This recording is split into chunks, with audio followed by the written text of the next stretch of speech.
নমস্কার বন্ধুরা, এডি স্টোরি চ্যানেলে আরও একটা নতুন ভিডিওতে আরও একবার সবাইকে স্বাগত জানাই। আমার আজকের রেসিপি গাজরের হালুয়া। শীতকালে এই গাজরের হালুয়া খেতে কিন্তু দারুণ লাগে। একদম কম সময়ের মধ্যে আপনারা বানিয়ে নিতে পারেন। পুরো ভিডিওটা স্কিপ না করে দেখে নিন, আশা করি সবার খুব ভালো লাগবে। গাজরের হালুয়া করার জন্য সবার প্রথমে এখানে আমি গাজর নিয়ে নিয়েছি 4টে, আর এটা হচ্ছে প্রায় 500 গ্রামের মতন গাজর। গাজরটা আমি প্রথমে বোটার দিকটা কেটে নিচ্ছি, তারপরে আমি খোসাটাকে ছাড়িয়ে নিচ্ছি। গাজরে হালুয়া করার আগে কিন্তু গাজরটাকে পরিষ্কার করে ছুলে নিতে হবে। বটিতে হোক কিংবা ছুরিতে একদম খোসাটাকে পরিষ্কার করে আমি আগে ছুলে নিচ্ছি। প্রত্যেকটা গাজর একই রকমভাবে ছুলে নিচ্ছি। গাজরগুলো খোসা ছাড়িয়ে নেওয়ার পর একদম পরিষ্কার করে ধুয়ে নিয়েছি, আর গ্রেটার নিয়ে নিয়েছি। গ্রেটারে আমি গাজরটা গ্রেট করে নিচ্ছি। এই গ্রেটার প্রত্যেকের বাড়িতেই কিন্তু থেকে থাকে, আর একদম সহজেই কিন্তু গাজরগুলো গ্রেট করে নেওয়া যায়।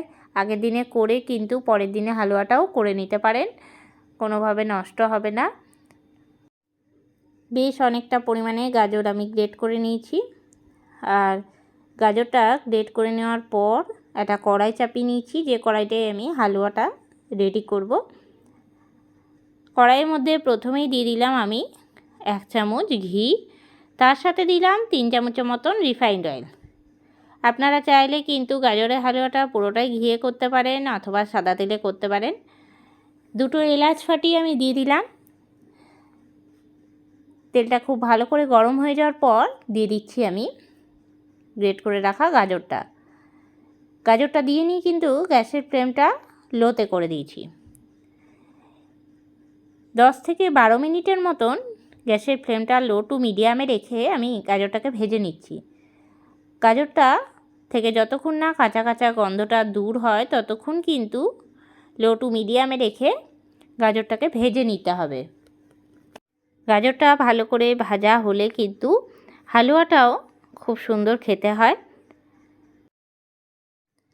বেশ কিছুক্ষণ গাজরটা ভাজতে ভাজতে কিন্তু অনেকটাই সেদ্ধ হয়ে গেছে আর কমেও গেছে কিন্তু।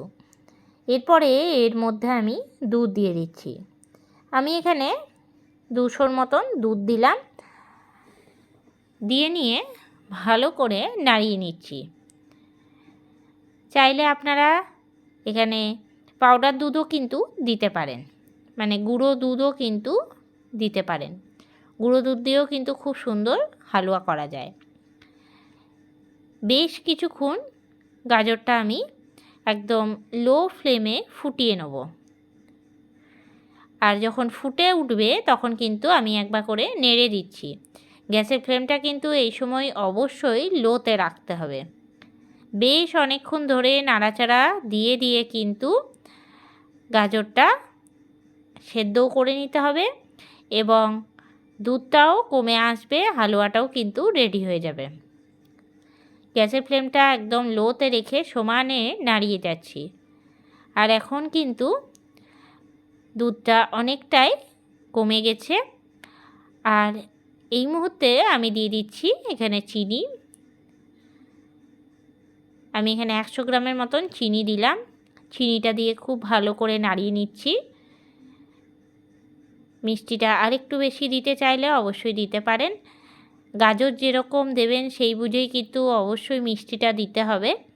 গাজরের পরিমাণটা বাড়লে মিষ্টিটা কিন্তু বাড়াতে হবে, এবং দুধের পরিমাণটাও কিন্তু বাড়াতে হবে। মিষ্টিটা দেওয়ার পরে বেশ কিছুক্ষণ ভালোভাবে নাড়িয়ে নিচ্ছি। একদম টান টান করে নেব, আর এই মুহূর্তে কিন্তু একটুখানি বেশি করে নাড়াচাড়া দিতে হয়। আর এই টান টান হয়ে আসার সময় কিন্তু লেগে যাওয়ার বা ধরে যাওয়ার সম্ভাবনাটা বেশি থাকে। মিষ্টি জিনিস যদি পুড়ে যায় তাহলে কিন্তু খেতে একটুও ভালো লাগে না। এই সময় কিন্তু সমানে নাড়াচাড়াটা দিতে হবে, আর গ্যাসের ফ্লেমটা অবশ্যই লোতে রেখে কিন্তু হালুয়াটা রেডি করতে হবে। বেশ অনেকক্ষণ কিন্তু হালুয়াটা হতে সময় লাগে। এই শীতকালে কিন্তু হালুয়া খেতেও খুব ভালো লাগে। হালুয়াটা এখন অনেকটা টান টান হয়ে এসেছে। এই মুহূর্তে দিয়ে দিলাম আমি বেশ কয়েকটা কিশমিশ, আর দিয়ে দিচ্ছি কয়েকটা কাজুর টুকরো একটুখানি ভেঙে দিয়েছি আমি। নাড়াচাড়া দিয়ে নিচ্ছি। আর এরপর আমি গ্যাসটাকে বন্ধ করে দেবো। তৈরি হয়ে গেল গাজরের হালুয়া। শীতকালে খেতে কিন্তু দুর্দান্ত লাগে।